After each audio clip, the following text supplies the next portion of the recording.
Hi, everyone. My name is Jim Beck. I'm the Chief Scientific Officer at the Parkinson's Foundation. I want to welcome you to our expert briefings today, Use It or Lose It, the impact of physical activity on Parkinson's disease. I hope everyone had a really good summer, and this is the first of our series for the fall. We are on like the 13th or 14th year of doing this. It's been fantastic. So I hope everyone has been enjoying these and continues to do so. I know that our topic today is going to be really tremendous. A lot of interest in it, and Dr. Rafferty is an excellent speaker. So really pleased to have her today. So what I want to do real quick before we get going is just to kind of introduce you to a little bit about uh, how to navigate the Zoom. I know a lot of people have familiarity with it, but those of you who may be new, or those of you who haven't done a webinar in a while, it's a good refresher. So this is just a view of your screen right now. And there's three icons at the bottom that I just want to draw your attention to with the red arrow. The first is the chat. So this is where we are going to give information to you. My colleague Danielle has already sent a welcome message, and if you have any issues regarding the Zoom, you can send that via Q&A or send us a text below. But this is where we'll send you information, including links on how to download Dr. Rafferty's slides, so you can have those later on if you'd like to take notes on as part of this. Next, I just want to highlight the Q&A. This is where you, the viewer, will provide your questions for us to review and to share with Dr. Rafferty. And if you're coming from Facebook Live, just put yours in the comments section, and then we have a colleague who'll be capturing those comments there and sharing with us later on. And this is a relatively new feature in the world of Zoom, and that's closed captioning or live transcript. So if you're in an area that's hard to hear, or you just want to be able to, it's easier for you to read in addition to hearing what's going on, this is the button for you. You can click that on and you'll see a computer generated transcript. So it's computer generated, may not be super accurate, but it's pretty close, and it can be quite useful nevertheless. What I'd like to do now, and I think is always important, is just remind folks what is the mission of the Parkinson's Foundation. And that's really to make the lives of those living with PD and those affected by it better by improving care and driving towards research towards a cure. Like everything we do at our organization, we include people who live with Parkinson's to advise us and give us their experience so that we are able to proceed forward in a thoughtful and knowledgeable way. And we do our mission by tackling three separate goals. One, as I mentioned, is really improving the care for everyone with Parkinson's, advancing research towards a cure. We invest significant in both research and care, a significant amount of dollars, but we also are here to educate and empower our community. And this is, I think, a perfect example with our expert briefing today. So just to highlight for everyone, if you want to watch this video again of Dr. Rafferty and her presentation, you can. In about a week time, you can go back to parkinsons.org/expert briefings, and there will be a link with which you can download this recorded session. Also, as I mentioned, a link just appeared, thank you, Danielle, will appear in the chat window, and you can download the presentation and have it online and print it out if you like, and take notes on it if you will. You'll also be able to have a link that will be on our website. You can download our slides there as part of the process. So now I'd like to just get a chance to know who's on the call, who's listening today. And again, if you're viewing via Facebook Live, please use your comment section, and we'll get a sense of who's actually listening today, who's been able to make it the transition from summer to fall and join us today as part of that. And we've got a number of choices to fill in.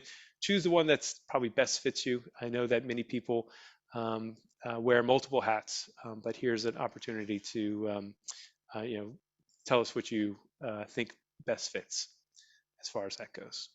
And then, not surprisingly, of course, we see many people who are living with Parkinson's or have a loved one living with Parkinson's as part of it, and welcome some other folks as well. A fair number of healthcare professionals who are listening in today. I think there's a lot to gain from Dr. Rafferty's talk. Okay, so let's move on to meeting our presenter, Dr. Miriam Rafferty.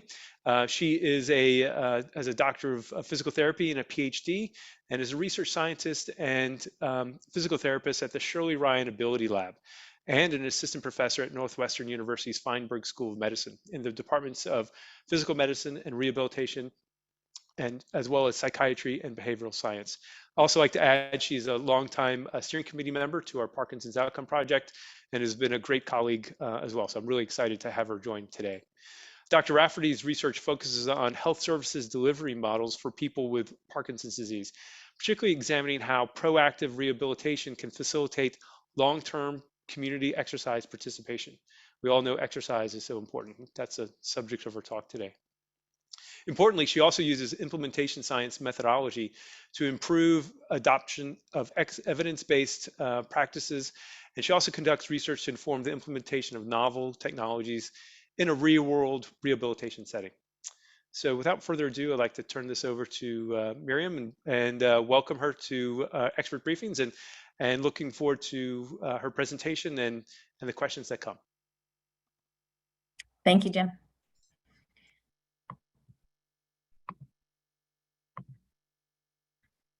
Okay, here we are. Thank you all for being here today. I'm excited to present to you about using it or losing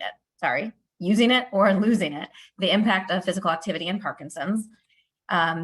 Here are my disclosures, just that I have received funding from the Parkinson's Foundation, as Jim mentioned, as a Parkinson's Outcome Project steering committee member, and I'll be presenting some data from the Parkinson's Outcome Project today.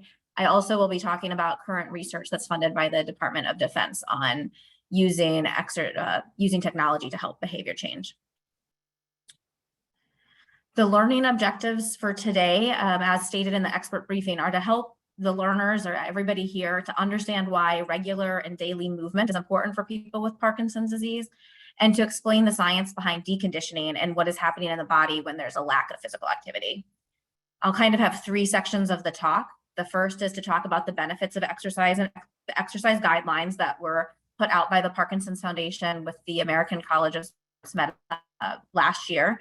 And I'll move through that section pretty quickly because I know that the reason you all are here is probably because you know that exercise is good for you. So I will just share some of the latest resources that the Parkinson's Foundation has. Then I'll talk about the difficulties with regular exercise participation and maintenance, and maintaining exercise. And finally, I'll talk about deconditioning.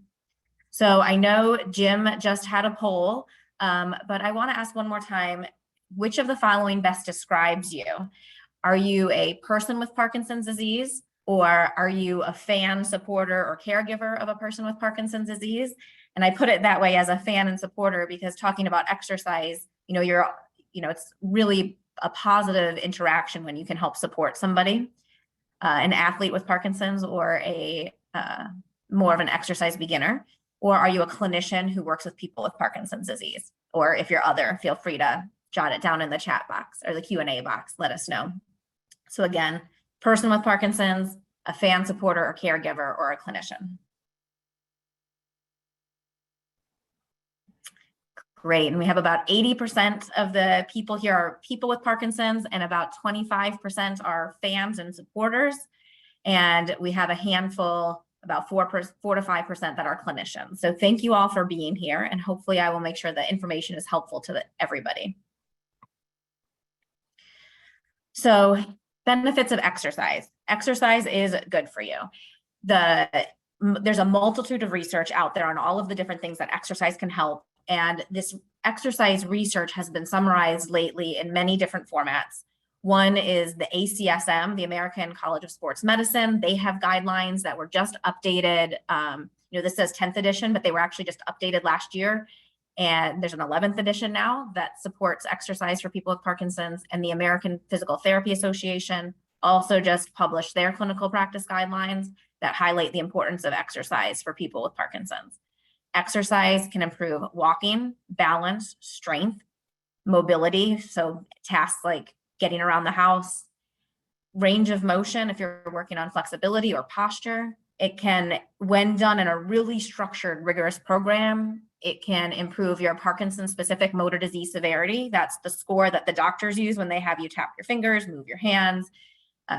We call that the Unified Parkinson's Disease Rating Scale, and that can improve with exercise. It can improve quality of life.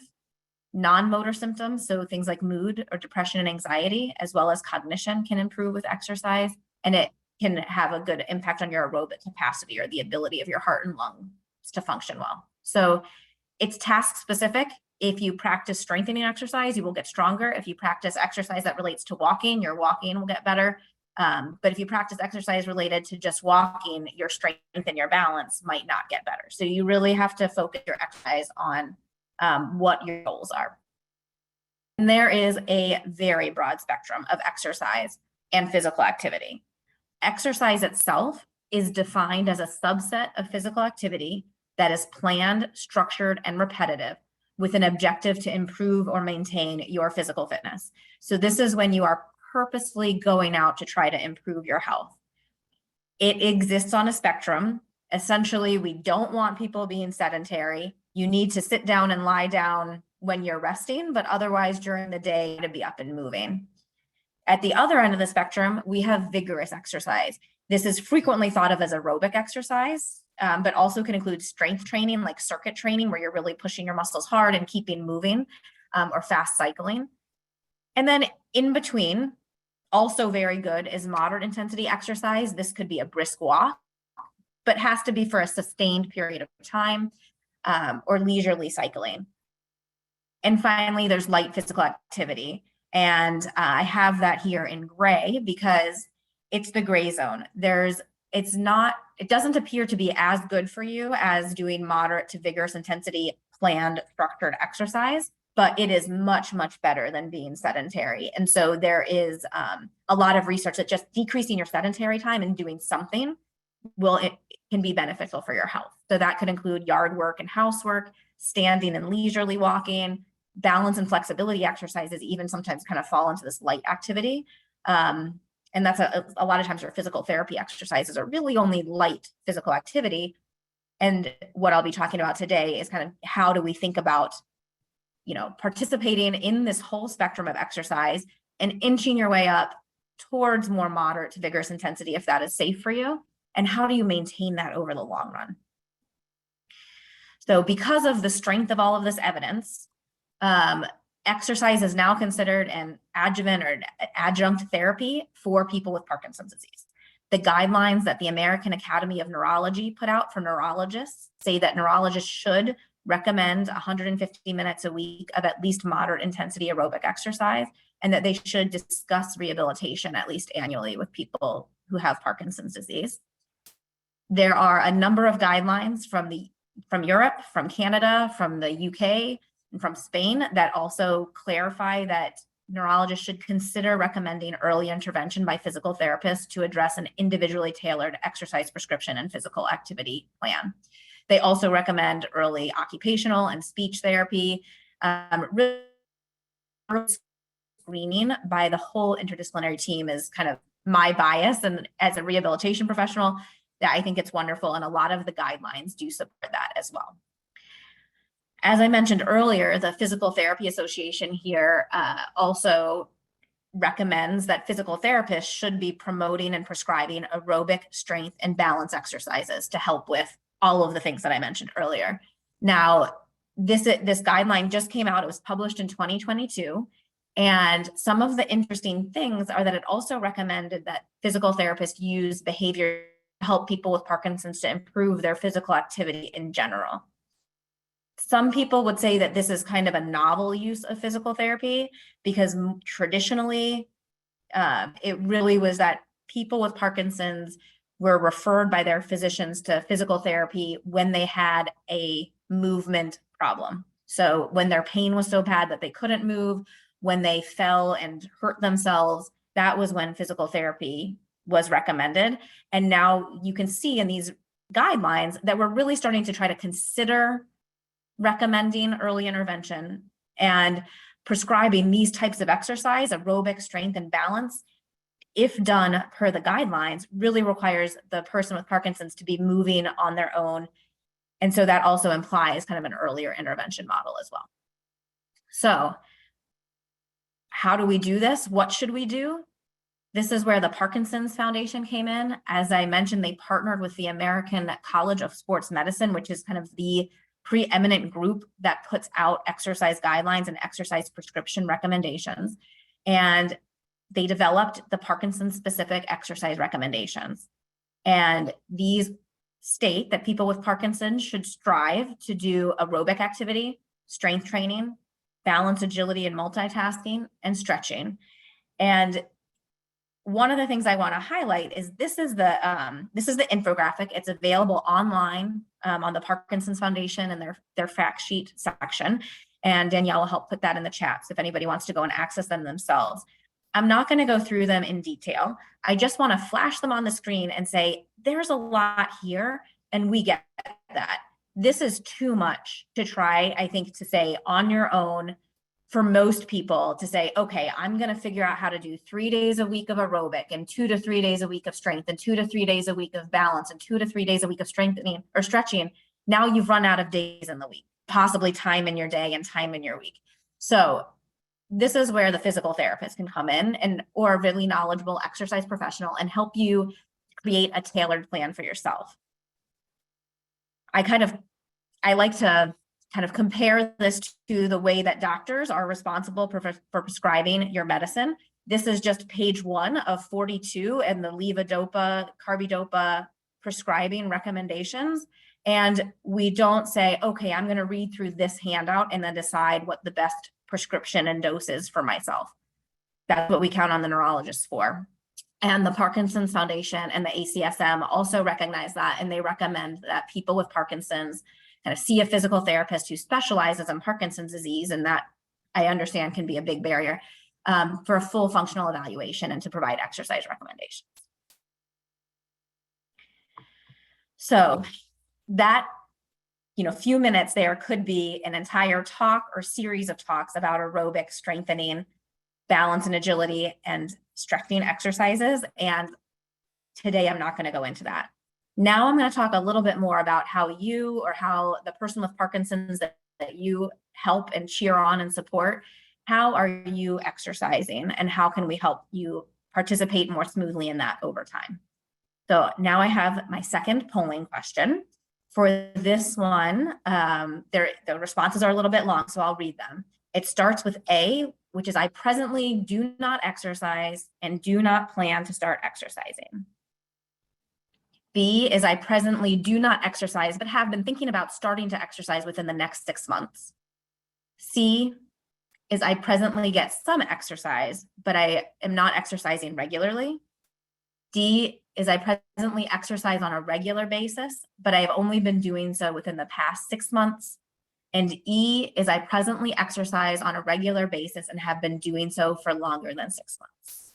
So just to recap those choices, you should see the poll up on your screen now. But A is you're not exercising and not really even thinking about it. B is you're not exercising, but you've been kind of thinking about it a little bit. C is you get a little bit of exercise, but you're not really doing it regularly. D is that you are regularly exercising, but you started this pretty recently in the last 6 months. And E is that you're exercising and you have been doing so regularly for over 6 months. Okay, I am preaching to the choir here. Over 50% of you are regular exercisers and have been maintaining your exercise for over 6 months. That is wonderful. I'm really impressed with this group. We have about 15% of people who are exercising regularly, but it's new for them. So thank you guys for coming. Hopefully you'll be able to stick with it. We have 25% of the people here are getting some exercise, but maybe not as regularly as they should or feel that they should. And there's only 1% of the group that are not regularly exercising and not really planning to start it right now, but you are not alone. There are multiple people in that 1% because this is such a huge audience. So thank you guys for being here, and let's see what that means. And why did I ask these really long questions? You'll note that there's kind of a reference on the slide, and that reference relates back to a stages of exercise change questionnaire. And so we call people who are in that maintenance phase and they're exercising regularly, we kind of label them as being in the maintenance phase. Right before that is the action phase of exercise. Before that, we have people who are in the preparation phase. The preparation phase is when you're starting to exercise, you're making some changes in your life to try to prioritize exercise, but you still haven't quite been doing it regularly enough that we're sure it's going to stick. Contemplation means you've probably gotten some education. You know that exercise is good for you, but you haven't yet made that leap to figure out how to start doing it yet. And so hopefully today will give you some kind of motivation to get started. And pre-contemplation, really that's a stage where people are probably perceiving so many barriers and hard, how exercise is going to be very hard for them that they haven't yet made that leap to start exercising. This exercise stages of change comes from something called the Transtheoretical model of health behavior, or readiness to change and stages of change. So there are 4 important aspects of the Transtheoretical model. One is getting ready, and this is moving through the stages of change. So if I, as a physical therapist, meet somebody in the clinic and they are not exercising, they haven't really even thought of exercising, or maybe they used to exercise and now they're like actively really concerned about doing it. It's not safe for me. It hurts when I exercise. I can't exercise safely. That is somebody that I would kind of think is in the pre-contemplation stage. And I could give them those exercise guidelines that were on one of the previous slides and said, here's what you need to do 150 minutes a week. We know from the research that that is not an effective way to help somebody start to exercise. That is overwhelming. In fact, those guidelines are overwhelming even for people in the preparation stage of exercise or action stage, because there's just so much that we're asking of them. So the stages of change suggest that instead of jumping from pre-contemplation to maintenance, that we really want to try to help somebody work themselves through the different stages of change. And that gets into the second part of the Transtheoretical model, which is we call the processes of change, which are how does one move from pre-contemplation to contemplation? How does one move from action to maintenance? And that is something that these behavior change techniques that are recommended now in the American Physical Therapy Association's guidelines, they help the therapists think through that. We still need to get a little bit of training in the physical therapy community to make sure that everybody's using them consistently, but they are something that we learn in PT school. We just might forget to do. We also know that something called self-efficacy or increasing confidence is important to help people move through these stages of change. And we need to help people weigh the balance of the pros and cons of exercise. And when there's cons of things like not feeling safe, being in pain, we need to address each one of those in turn to help somebody to get to the point where the pros outweigh the cons. So how do we get to, or for the 50% of you here who are regular exercisers, how do you stay in that maintenance phase where you say, I am presently exercising on a regular basis and I have been doing so and will continue doing so? We asked that in the Parkinson's Outcome Project. We asked 2 questions. What are the characteristics and outcomes of people with Parkinson's who change or maintain their exercise over time? And help them increase and maintain their exercise specifically. For those of you who aren't familiar with it, the Parkinson's Outcome Project is a longitudinal study. Maybe many of you here in attendance have gone to your doctors regularly, and every time you go, they've taken kind of a battery of questionnaires and saved them, and we've seen how people change over time.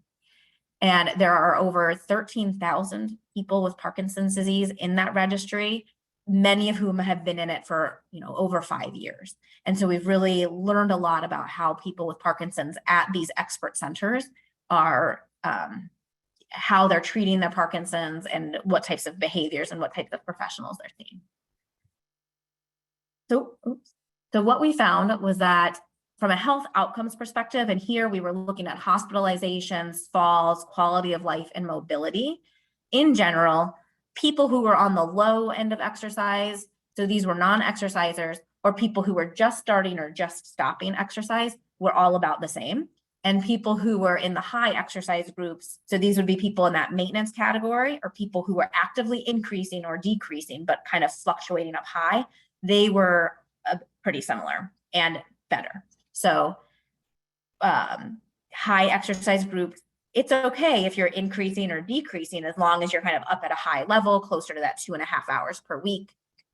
But how do you get there? We all fluctuate with our exercise. Some weeks I exercise 2.5 hours a week. Some weeks it might be a little bit less. Some weeks it's going to be a little more.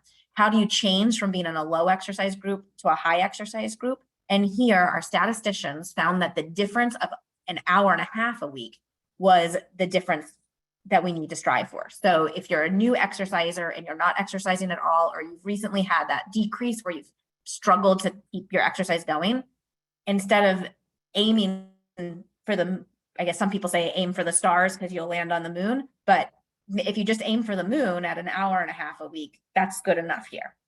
And you'll have better health outcomes with that. So we started looking at this hour and a half difference in how people are fluctuating up and down. We wanted to see then what predicted who was going to increase their exercise by an hour and a half, and none of our Parkinson's outcome project variables predicted people who increased. We have variables that predict people being high exercisers, so people who are younger in age, people who've had their Parkinson's long. These are kind of obvious things. They tend to exercise more than people who have more advanced Parkinson's disease, but they didn't actively predict who was exercising. That meant that people who are early Parkinson's disease and people who are later Parkinson's disease can still increase. And we don't really know what to do with our quantitative variables, like age, disease duration, doctor's visits. We then also looked at what predicted a decrease in exercise. And this one also was not totally surprising. We found that people who had high exercise levels at baseline were 3.5 times more likely to decrease their exercise. Now, part of this is that if you're not exercising a whole lot to begin with, we can't capture that decrease. Whereas we can mathematically capture that decrease in people who are exercising high amounts. But what that tells me for this audience here, the 54% of you who are exercise maintainers, who are exercising at high levels and maintaining it right now, we need to be careful, because just, you're doing well at one visit, but a year down the road, a lot can change. So how do we prepare for that change and get you ready? To figure that out, since the data was not very helpful here, I don't think, in terms of telling us what could predict how we could help people increase the exercise, we then went to participants and we talked to 53 different people who are in this database. So we had their mathematical data of what was in the registry. And then we spoke to them on the phone for half an hour. And we really tried to say, in the last year or about 2 years ago, it said that you decreased your exercise. Can you tell us what you were doing? What happened? Did you have an injury? Did your Parkinson's get worse? Or maybe your exercise increased? Did you go see a physical therapist? Did you see a doctor? Did you join an exercise group? What we learned from this group of 53 people was that fluctuations were the norm. In fact, we told them that their data showed that they increased their exercise or decreased their exercise in the last year. And they said, no, I didn't. They're like, when we ask these questions about their exercise at one point and say in the last couple weeks, how much have you exercised? That does not capture any individual's kind of behavior over the course of a year. And so, mathematically, that's very disappointing, because we really love looking at these large data sets and trying to draw conclusions from these 13,000 people. Like, you'd think we could come up with something there. But really what we learned is that it's really hard for people to describe their exercise, and that any week in time doesn't really capture everything. What we did learn was that positive influences of things that helped people increase their exercise, that when they personally kind of felt that their exercise was increasing, was learning more about exercise. So for those of you on this call who are maybe in the pre-contemplation or contemplation or preparation phase, you are here, you are learning about the importance of exercise maintenance. So great job, you've checked one off your list. You also have to choose to prioritize your exercise. That's another one that's a little bit harder and relies on weighing the pros and cons. Some people felt that the reason they could increase their exercise was because they just had a motivated personality. Other people maybe didn't say that's a part of who I am and it's my personality. They said that their social support network helped to provide the support that they need. So for the 20% of people here who are caregivers, you guys are that social support network. for the people with Parkinson's here or the clinicians, you guys are also a part of each other's social support network or your patient support network to help them exercise. People who did increase their exercise frequently felt rewarded by that because they felt better when they exercised. Some people reported that they were better able to exercise more or maintain their exercise for longer when they changed their exercise expectations. So prior to having Parkinson's disease, you could be a marathoner or an elite cyclist. And there's many kind of influential people with Parkinson's disease who have been professional athletes. But once you have Parkinson's disease, you might have to reset your goals and figure out what is the best level of exercise for you now. Other people kind of felt that they were really exercising to avoid feeling guilty about not exercising. So if that's what it takes, I am here to say, go exercise and maybe feel guilty next time you go to your doctor and they ask you about your exercise if you're not doing it. And then maybe that would be your motivator. And other people felt that having exercise in a convenient location was really important for increasing. Like a new class got added in your community, now you can exercise more. Negative influences are things that have been shown in the literature before, that the biggest thing that makes it hard for people with Parkinson's to exercise is your symptoms. And we know that, and that is again why I think, total bias here as a physical therapist, but that's why these health-related barriers are things that your physical therapist can help you address. People lose confidence in their exercise. They have a few bad days in a row. They maybe have a fall and they start becoming nervous. And again, these, they start experiencing more pain or fatigue when they exercise. These are things that your healthcare team can help and be a supporter for you. People who had a bad experience with exercise, so they go to a class and they got hurt or they don't like it, start having shoulder pain, or if they just don't feel like exercise is helping them at all. And then inconvenience. So we had a lot of people that actually reported being exercise decreasers because the class near them ended. And this was before COVID. So now with COVID, we know that you guys have all had a lot of inconveniences related to exercise because it's been a lot harder to access it in-person classes. That said, there's now the added convenience of online exercise for your home, if that's safe for you. So these are kind of things that we can help people weigh the pros and cons of different types of engagement in exercise to help you find a plan that works for you. But my take-home message here is that exercise fluctuations are the norm. And so for us to try to say, you're an exerciser or you're not an exerciser, or did you increase or decrease in the last week? What we know is everybody's going to have these fluctuations where they decrease. We all get colds, we all get busy. And so what do you have to support you to get back on the bandwagon when you fall off? So this is all of us kind of hopping around in between these sections of being a maintenance exerciser. You get a cold for a couple of weeks, you fall off the bandwagon. You need to get back on. So what supports do you have in place to jump back on the bandwagon? And why should you bother? I think for all of you here, it seems like you know that this is important. So I will get into the science of it a little bit. And that's deconditioning. And this is one of the reasons why we want everybody to get back on the bandwagon of exercise, is to try to prevent deconditioning. Deconditioning can become just a vicious cycle in people with Parkinson's. First, you do have some Parkinson's related changes in walking and balance. And this is why as a physical therapist, I love working with people very early after diagnosis in the first couple months if possible, because I want to measure you before you have major problems. And if I see a small thing, like you can stand on your left foot for 18 seconds and your right foot for 30 seconds, then I want to try to address that problem on your left foot.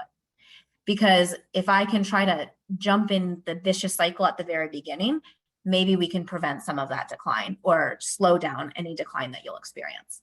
Once you start experiencing more Parkinson's related walking changes, people with Parkinson's frequently become more fearful of exercise, or they're uncomfortable exercising. You might be less comfortable going to your gym. You might have pain related to your Parkinson's disease, or related just to the fact that you get older and when you have Parkinson's and you get knee pain and back pain. And we want to address those things early as well, because if we don't address them, those things can actually lead to decreased exercise. When you have decreased exercise, you have deconditioning, and you will lose strength and endurance. And then when you lose your strength and endurance, you'll have worse changes in your walking and balance. So it just creates this vicious cycle. And we want to try to jump in, if we can stop that cycle from happening. Deconditioning in this context here happens a change in your body that mostly affects your lungs and your muscles, and it occurs during any period of inactivity. It makes you feel tired and weak or fatigued, and being inactive will then decrease your ability to be active. So use it or lose it. Let's reverse this cycle. I wanted to share a little bit about the science of deconditioning so you kind of understand what's happening in your body if you're currently taking a break from exercise. These are things to be aware of. And if you are staying on the bandwagon, these are things that can be reversed. So jump back on the bandwagon to reverse this. First, muscles and bones. There's decreased muscle size, which we call atrophy in the field. And if you are inactive, so if you are hospitalized and then kind of in the hospital, a lot of times you have to stay in bed, you'd have to call the nurses if you needed to get up, you can lose 1 to 3% of your muscle strength per day of being inactive. 1 to 3%, and most of us, we won't notice. So if you are sick for a couple of days, you have a cold and you're just like less active at home, you probably won't notice and you can jump back on the bandwagon quickly. If you are have kind of a prolonged hospitalization, you will feel noticeably weaker by 2 to 3 weeks after that. That's kind of where we want to try to, it's know to yourself that if you're trying to get back on the bandwagon and it's been 3 or 4 weeks, it'll feel different for you when you exercise. But this is where changing your exercise expectations can really help, and just make sure that you're working yourself back up to where you want to be, slowly and gradually. You can also, due to a period of inactivity, feel more stiff and experience more pain. And then because you're not up on your legs and walking as much, you can experience osteoporosis, and more osteoarthritis and inflammation can occur in your joints when you do start to move around again. So this is just a picture here showing normal muscle, and an atrophied muscle gets thinner. Those muscle cells have less power to them. Also, we have changes in our heart. This is what leads you to feel fatigued, or like why you have to stop and kind of catch your breath when you're walking. And this is related to decreased cardiac output. This is how much blood pushes out of your heart every time it pumps. And when you are very fit, every time your heart pumps, it pushes a lot of exercise out, it pushes a lot of blood out. And then when you exercise, that volume can increase and push more, you have a greater volume. When you become deconditioned, your heart doesn't push as much blood out with each pump, which then means it has to increase how fast it pumps to get blood circulating through your body in a healthy amount. You start with a faster resting heart rate when you start walking, and then your heart rate reaches those limits a little bit sooner. So you can't push yourself quite as hard. So there's that period after deconditioning where your heart rate is a little bit high, and it takes some time to get your heart pumping efficiently again. Again, just like muscle strengthening, this is reversible. And if you start exercising and working your way back up again, you can increase your cardiac output. And then lungs, you can have decreased oxygen consumption ability. This is more important if it's really a prolonged bed rest and you're in the hospital, because we know that when people are lie flat in the bed for a long period of time, they have mild lung collapse. This isn't like your whole lung collapsing. This is the little tiny sacs in your lungs, which are really important for exchanging oxygen with your blood cells. Those little sacs, some of them get squished. And so that makes it harder for you to take a deep breath and to get lots of oxygen circulating through your body. So these are the things that we're trying to avoid or to address before they happen for too long. So there's 3 stages that can happen with deconditioning. In just a few days' time, as I mentioned, you do have some mild changes, that 1 to 3% of your loss of strength. And this can change your ability to do your usual exercise activities, such as running, biking, or swimming. So just a few days' time, those things will feel a little bit harder. So just set your expectations right as you work your way back up to it. Moderate deconditioning would change your ability to do normal everyday activities, such as walking or shopping for groceries, where you might get more fatigued when you're out and about doing your regular chores. And severe kind of prolonged hospitalization or bed rest, severe deconditioning would be that you might not be able to do even minimal activities such as your usual self-care. So, essentially what we want to do is try to catch these things as early as possible. For those of you who have had this happen, know that it's completely normal for you to feel that exercise is harder after you've had a pause in your exercise. And so, keep working at it and really see a physical therapist if you need to, if you're experiencing any of these symptoms. So kind of in summary there, exercise fluctuations are the norm. If you have experienced them, that is completely normal. And if you are currently those exercise maintainers, just know that if it does happen to you, you can bounce back from that. And we're here to help you with that. So we can be your supports to jump back on the bandwagon as a physical therapist, your healthcare providers. When we ask you how much you've been exercising lately, we're not intending to make you feel guilty about it, but tell us the truth and let us help you if you need help. So now, which of the following kind of best describes you? This is my last poll. Where are you on the exercise bandwagon? Are you currently a full-time exerciser, these maintainers? Are you exercising on the bandwagon and doing great? Are you B, trying to get back on the bandwagon? So you slipped off and you're here and you're motivated and you're going to jump back on. You're one of these people here reaching up, actively getting back on the bandwagon. Do you need help finding the bandwagon? Are you a former exerciser or a non-exerciser who needs somebody, you need your supporter to come and say, hey, can I help you back up to that? Should we go to an exercise class together? Or have you given up on the bandwagon completely? So A is you're exercising regularly on the bandwagon. B is you're trying to get back into exercising, but you know it and you're working towards it. C is you can't even find the bandwagon and you're looking for somebody to come help you. And D is you gave up on the bandwagon. Okay, it matches our previous poll, about 55% exercising on the bandwagon right now. So thank you for being up there. About 30% of you are trying to get back on the bandwagon. So hopefully you'll leave today feeling motivated. And for those of you, the 15% of you or so who need help finding the bandwagon, care partners, supporters, healthcare providers who are here, let's see what we can do to help these, to help our people here with Parkinson's to get back on the bandwagon. Or you could be one of the caregivers here who needs help getting back on the bandwagon, as I sometimes do as well. So let's see here. What are you doing right now to help for motivation, holding yourself accountable or helping to hold somebody else accountable? And how are you making sure that you enjoy your exercise? Because I think being on the bandwagon, you have to enjoy it. Mostly, it makes it a lot easier to be up there. So exercise, the motivation required. Maybe it's that dinosaur chasing you. Maybe it's a physical therapist, a coach, a trainer, an exercise class, an exercise buddy, a family member who is there pulling you into your exercise routine. Maybe it's digital health technology. We've been doing a lot of work trying to figure out how to help people with Parkinson's use commercially available, watches, exercise trackers to help hold themselves accountable.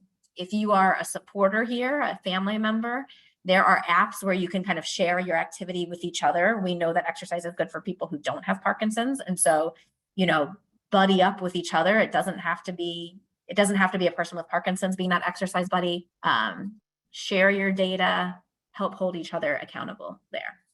So I have to kind of acknowledge the study team members and the people who help support this research. As I mentioned, Parkinson's Foundation helped to support this, as did the Davis Phinney Foundation, and the Department of Defense has also been really a good funding source for this exercise research. And thank you for all of you who are here. And I look forward to answering some questions.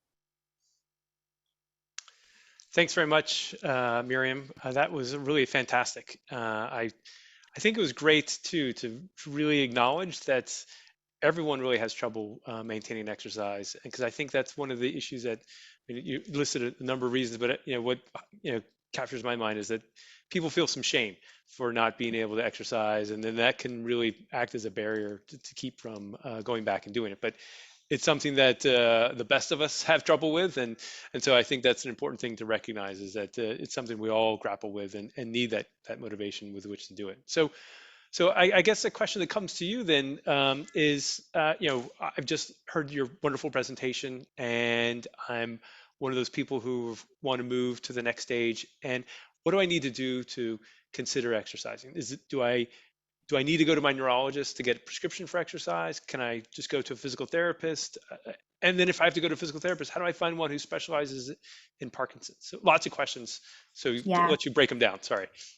No, those are all great questions. And to some extent, it depends actually on what state you live in or what country you're from. So it never hurts to talk to your neurologist or your doctor and have them sign off that, yes, you are healthy enough to exercise. So it never hurts to ask them. The other thing that neurologists, and especially like a movement disorders specialist neurologist, is that they generally know great PTs in the community and can lead you in the right direction. So they'll say, here in Chicago, for example, we're, a big city, we have a large suburbs. If you see one of the experts downtown, they can kind of say, here are the experts downtown.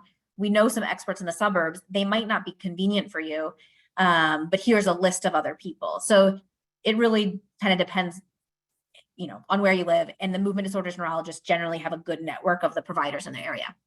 When it comes to going to PT, again, state dependent, you technically in most states don't need a referral, but you might need a referral for your insurance. And that's frequently the case, for example, with Medicare, where you need to get a referral. So again, go see a neurologist. Even your primary care doctor can give you a referral to physical therapy. And I am biased, but I definitely think that physical therapy is the perfect place to start, because we will, like I said, fine tune any problem areas you're having, or if you're not having problem areas, just sign off and say, go to your community gym, go to your YMCA and join any exercise class, because you don't have any major deficits, or here's a deficit that we'd like you to start working on. And, we can help tweak your exercise routine to make it personalized for you. Exercise groups are another great place to start, and typically can be a really nice community of people, specifically those who have Parkinson's disease. We also sometimes just recommend community exercise classes of like Tai Chi for general older adults. That can actually be really nice for a couple, a person with Parkinson's and their care partner, or a person with Parkinson's and a friend, because it's, something that they can both participate in at their ability level. So I love saying start with a PT. I recognize that that's not easy in some communities. So neurologists can help, and the other people, I will give a plug here, and Danielle can probably put the link in the chat, is that calling a line like the Parkinson's Foundation's helpline, they can also help direct you to local exercise resources. They'll look up your zip code and help you. Yeah, that's right. And we also have, just to put a plug in for the foundation, as part of our PD Health at Home series, Fitness Fridays. So there's an hour-long virtual session for exercise that a lot of people are really enjoying, and I think it's something that's great for everyone. So one of the things I just want to kind of delve a little deeper in it, and I think you touched on it, but I know that one of the questions that come in is just really acknowledging that co-pays for physical therapy can be expensive, and they've got a lot of other costs. Do you need to see a physical therapist all the time, or is it you just seeing the physical therapist at the outset to get your plan, and then you can maybe carry it on your own or move forward? Again, I think you touched on it a little bit, but it'd be great to hear you elaborate a bit on it.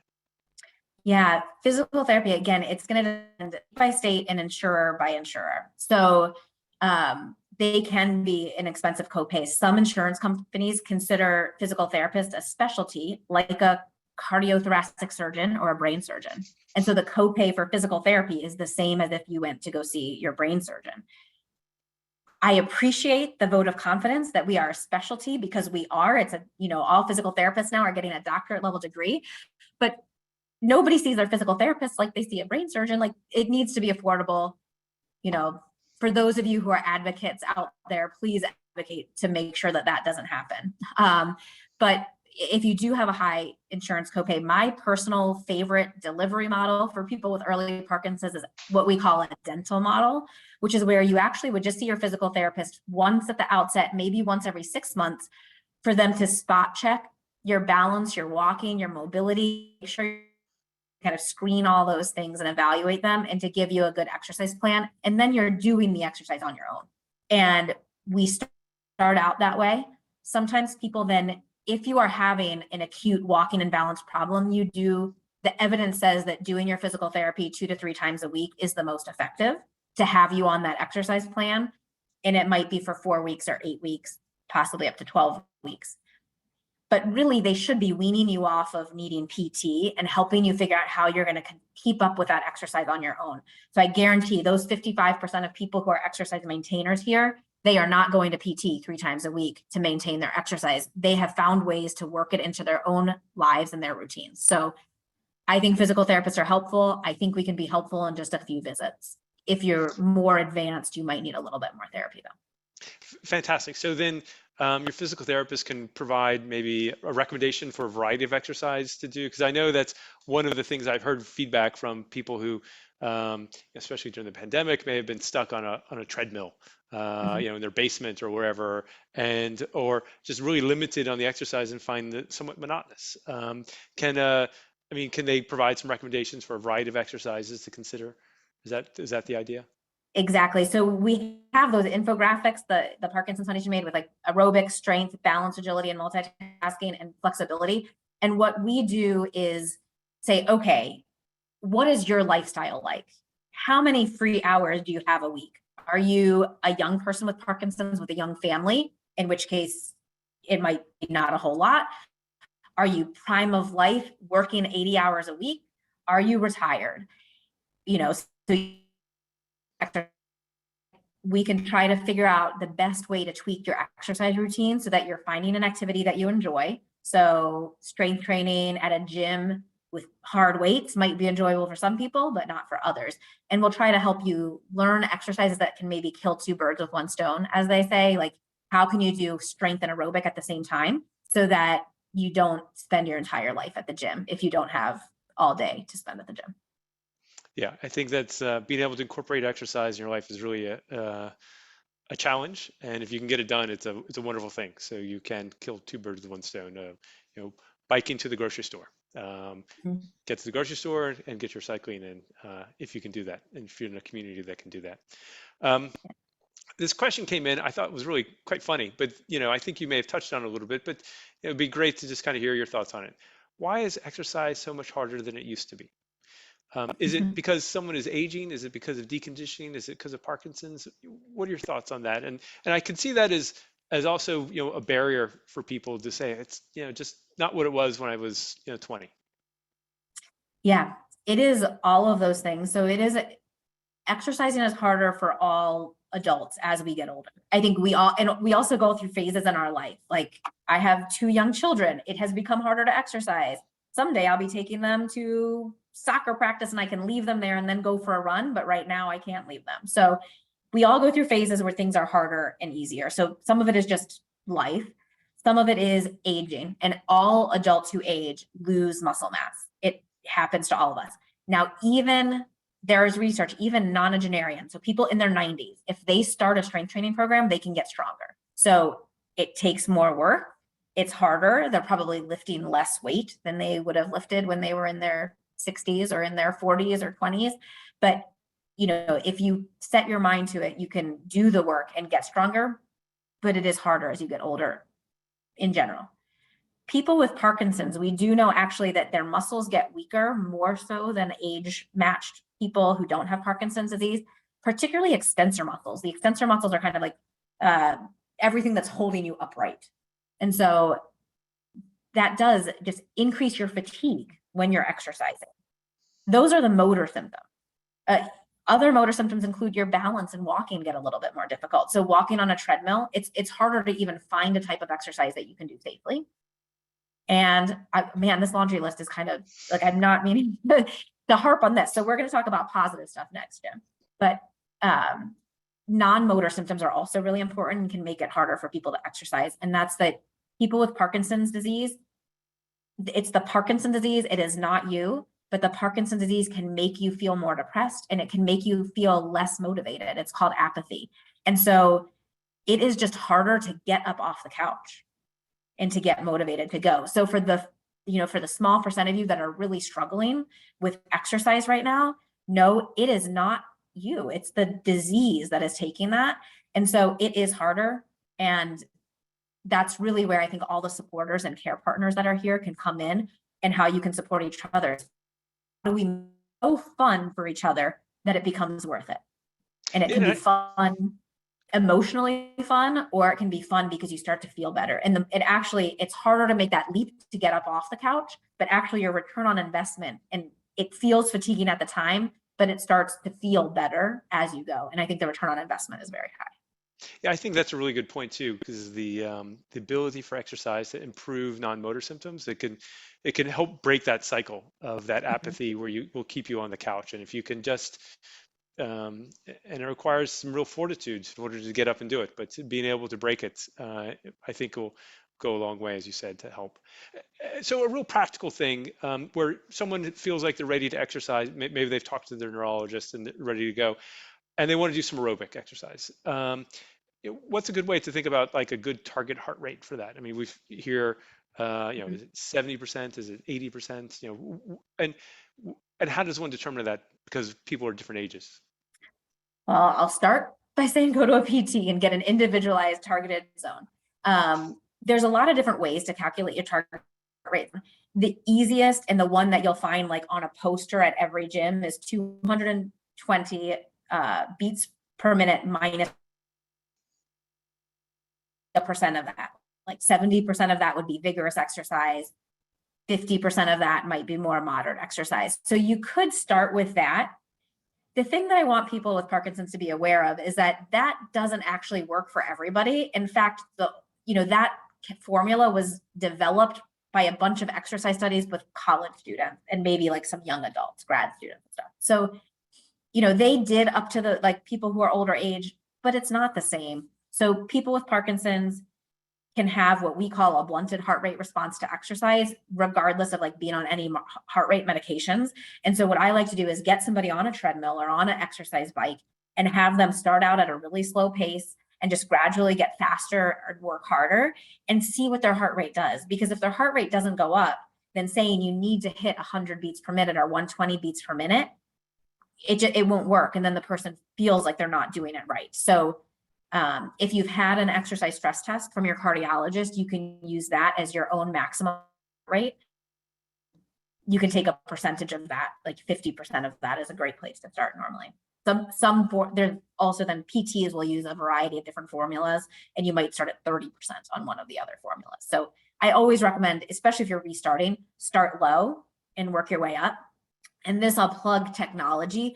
There are so many commercially available technologies right now that can help you track your heart rate on your wrist to make it easy for you. You can do it on a walk and just see what your heart rate is when you're walking to the store or taking your dog for a walk. You might notice that at rest, your heart rate's a 70. And when you take a dog for a walk, it's a 90. But when you go for like an exercise walk, you're getting to 110. So, we just say start by paying attention to what you're currently doing. Yeah, those heart rate monitors aren't necessarily very expensive, I've seen, and some more sophisticated ones can link to your phone. And then this gets to your point of the apps, one like Strava.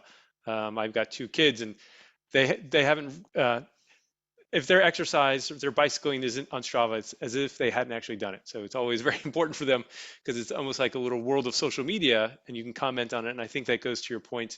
If you have family members who live afar, they can see what you've done and they can comment and give you words of encouragement. My mother-in-law congratulates me when I go for a walk. It's wonderful. I mean, it gives, you get that little like, oh yeah, I did go for a walk today. That it is nice, and other people are aware of what's going on. So I know we're getting towards the top of the hour, but just a couple more questions, if I may. Some people are at different stages in their Parkinson's, and so getting up and they have mobility issues, just even maybe getting out of a chair could be hard. What was your advice for them? I mean, clearly, I think in those situations, seeing a physical therapist is probably first stop. But I mean, are there things that they can do? I mean, is there options for them?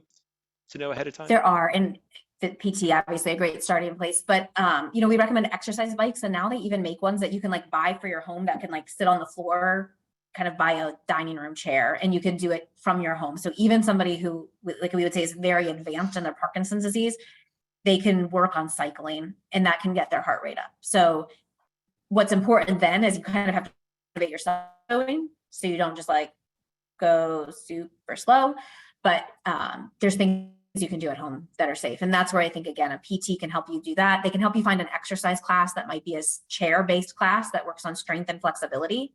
And there's a lot of options out there. That's fantastic. And so, thinking again about the mobility issues, someone commented that they were having surgery on a foot coming up. And that was one of the things you flagged is how do you get people, carrying through from, a point of where they're not able to exercise like they should, or maybe, or they would like to, and because they've had, they're sick or, cold or flu or, had a surgery. What's the best way to get them back? Is there kind of a lightweight something exercise they can do? Is this, again, seeing a physical therapist for some of that transition type of exercises until they're able to do it on their own? What are your thoughts?